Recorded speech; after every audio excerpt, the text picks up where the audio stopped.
ఢిల్లీలో వైవి సుబ్బారెడ్డి మీడియాతో మాట్లాడుతున్నారు. అలా చూద్దాం.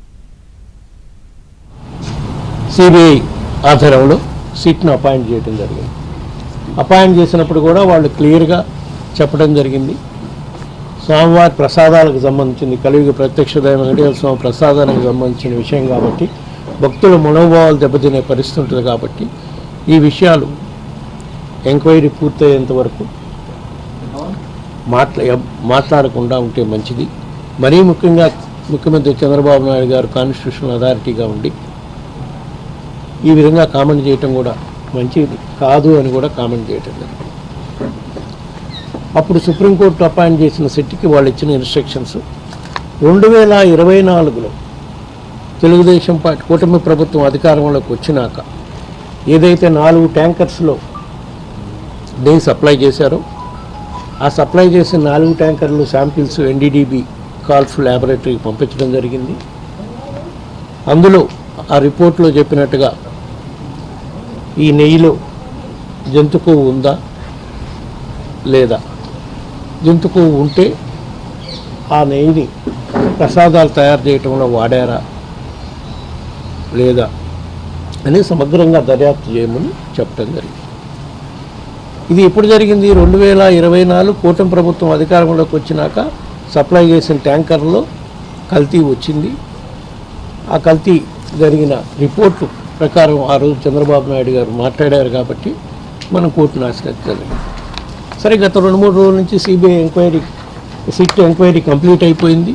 వాళ్ళు ఛార్జ్షీట్ కూడా ఫైల్ చేశారని చెప్పినాక దాంట్లో క్లియర్గా వాళ్ళు చెప్పిన దాంట్లో సిట్ ఎంక్వైరీలో ఛార్జ్షీట్ ఫైల్ చేసిన దాన్ని బట్టి ఇందులో జంతు కొవ్వు కలవలేదు అని చెప్పారు. జంతు కొవ్వు కలవలేదు కాబట్టి ఇది వేరే పదార్థాల కల్తీ జరిగింది, జంతు కొవ్వు మాత్రం కలవలేదు అని చెప్పారు. కానీ మొన్న రాష్ట్ర ప్రభుత్వం క్యాబినెట్ మీటింగ్లో కానివ్వండి, మీటింగ్ అయిపోయినాక కానివ్వండి, వాళ్ళు మంత్రులు కానివ్వండి రకరకాలుగా మాట్లాడుతూ ఉన్నారు. వాటిపై ప్రధానంగా ముందుగా మనం చెప్పుకోవాల్సింది అత్యంత న్యాయస్థానం సుప్రీంకోర్టు ఈ విషయంపై భక్తుల మనోభావాలు దెబ్బతినకుండా కాపాడాల్సిన బాధ్యత మనందరిపై ఉందని చెప్పినా కూడా, సిబిఐ ఛార్జ్షీట్ ఫైల్ చేసినా కూడా, జంతు కొవ్వు లేదని చెప్పినా కూడా ఈ కూటమి ప్రభుత్వం పెద్దలు కానివ్వండి, మంత్రులు కానివ్వండి, భక్తుల మనోభావాలు దెబ్బతినే విధంగా ఏ విధంగా దుష్ప్రచారం చేస్తున్నారో గత 10 రోజుల నుంచి మీరు చూస్తున్నారు. అదే కాకుండా ఆంధ్రప్రదేశ్ రాష్ట్రంలో హోర్డింగ్స్, ఫ్లెక్సీలు పెట్టేస్తున్నాయి. వైసీపీ హయాంలో జంతు కొవ్వు కలిపిన కల్తీ నెయ్యి వాడారు, ఇన్ని లక్షల లడ్లు తయారు చేశారు, ఇన్ని కోట్ల లడ్లు తయారు చేశారు, ఇంత అవినీతికి పాల్పడ్డారు. సుప్రీంకోర్టు చెప్పింది ఏంటి, మనం చేసింది ఏంటి? సిట్ ఏం చెప్పింది? జంతు కొవ్వు లేదని చెప్పి సిబిఐ స్పష్టంగా చెప్పినా కూడా ఈ విధంగా ఫ్లెక్సీలు వేసి దుష్ప్రచారం చేయటం అంటే వైఎస్ఆర్ కాంగ్రెస్ పార్టీకి కుట్రపూరితంగా ఆ నెపం అంటగట్టాలనే దుర్దృష్టంతోనే ఈ కూటమి ప్రభుత్వం పెద్దలు చేస్తున్నారనేది క్లియర్గా అర్థమవుతుంది. ఆ ఫ్లెక్సీలు ఒకవేళ మాకు తెలిసిన కాడికి అన్ని చోట్ల ఫ్లెక్సీలు పెట్టిన వాళ్ళు తెలుగుదేశం కార్యకర్తలే వాళ్ళే పెడుతున్నారు.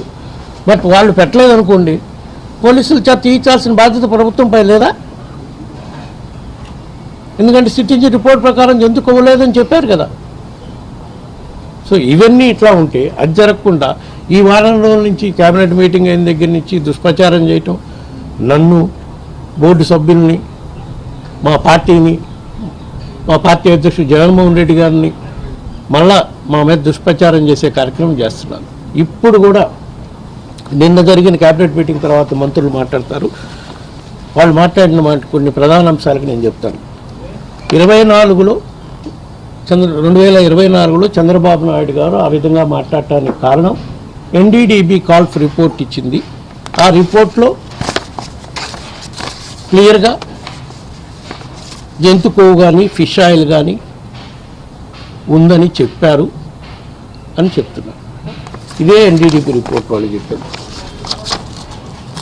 దీంట్లో లాస్ట్ పేజీలు ఇందాక వాళ్ళ ప్రెస్ మీట్లో కూడా ఈ చూపించినట్టున్నారు. ఇవి ఎస్ వాల్యూస్ ఉంటే ఎస్ వాల్యూస్ ప్రకారం సో ఉన్నాయని చదువుతాను.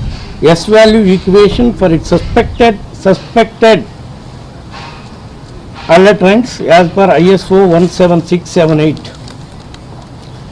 ఏమని soybean oil, sunflower oil, cotton seed oil, fish oil, coconut oil, coconut and palm kernel fat, palm oil and beef tallow lord.